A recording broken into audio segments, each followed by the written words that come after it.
Dhe si që thoshte shpesh gjyshi, me vdek pa u korrit. Prej të gjithë vuajtjeve, dhimbjeve në për të cilat kaluam si popull. Por, këto 4 vite nuk i mbjetoj vuajtjeve dhe dhimbjes nga padrejtësia. Një sëmundje pashërueshme për njerëz të fortë, krenar dhe me dignitet. Dhe si që thoshte shpesh gjyshi, me vdek pa u korrit. Gjysh, asot nuk jemi korrit. Fatkeqësisht, babi nuk e lejuan të jap lamtomirën e fundit bashkë me ne sot. Nuk e lejuan t'ia gjuaj një grosht të dhejut të Drenicës mbi varr.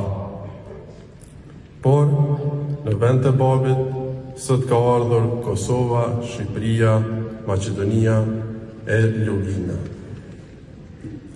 I madh dhe i përjetshëm do të jetë kujtimi ynë për ty gjysh.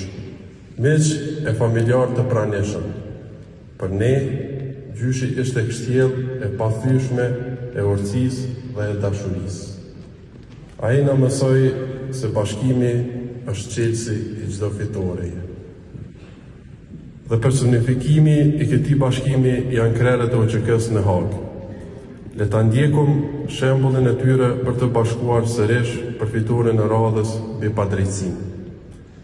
Ju falenderoj të gjithëve që keni mbështetur familjen tonë, familjen Agjit Kadri, të Bacit Jakub, të Agjit Rregj dhe familjet të gjithë atyre që po mbahen në Hag. Faleminderit për respektin dhe ngushëllimet tuaja. Lamtomir gjysh, preju në paqe.